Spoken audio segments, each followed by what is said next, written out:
The chamber, which helps acclimatization for those off-world visitors, are generally available at orbital stations around Earth. Very few of those acclimatized would have ventured beyond the station, even less for those arriving on the surface. These orbital stations and its dockyards would serve as the focal point for trade and provision of supplies during the homestead expansion period.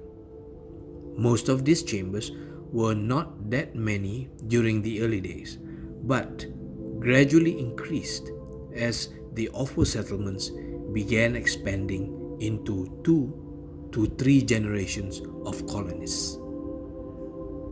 The number of these chambers and the increase in orbital stations had shot up tremendously.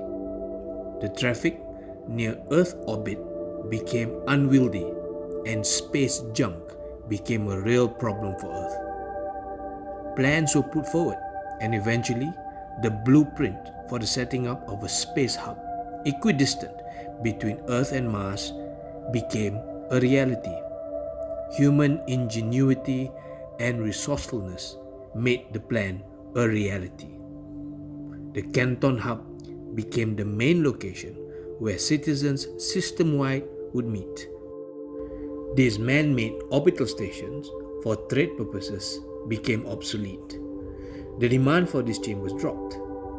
They were eventually relegated to health facilities, and those that were available were barely operational. The Al-Makassar Hospital was one of the few lucky ones to have a chamber operational. Today, it seems, the chamber is back, saving a life. Dr. Harris, there is a superintendent call to see you. She's waiting in your room. Swiss guard? Must be about our guest. Tell her I'll be there shortly, thank you. She drops her mat scanners and instructs her assistant to continue the treatment. He needs to be stabilized, was her last instruction before she disappears to meet Super Cole. You must be Super Cole. Please, sit down. Let me get my tablet, then we can have a chat about my patient. That's what this visit's about, correct? Cole smiled at her bluntness. This is a common trait prevalent from people coming from high-stress jobs like herself. Yes, it is, doctor, but the other casualties, doctor? My apologies. Total 24 casualties with 3 deaths, 18 critical and others are superficial wounds. Your interest was found at the scene, close to the epicenter of the explosion. All casualties are from explosions and blast injuries. Miraculously, your patient was not affected nor injured from the blast. He is being treated for shock and gravity injuries. We have him in the chamber. He is in an induced coma and stable. I have his ID from our scans, Super. Here you go. She deftly streams the info to Cole's tablet. Colonists from the Levant homestead?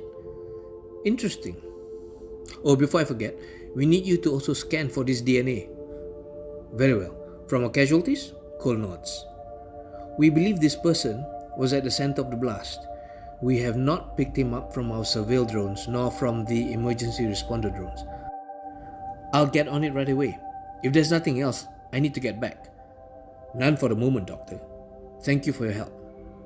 As Super Cole rises to leave, she decides to detour to the chamber for a look at the actual person. Imagery through datapads are sufficient, but sometimes actual FaceTime gives it a more personal feeling rather than purely numbers. She finds that personal reference to any case she manages helps in understanding motives and reasoning for these crimes. Terror crimes, however, are the lowest, indiscriminate, and the tragedy of innocent lives to prove a point.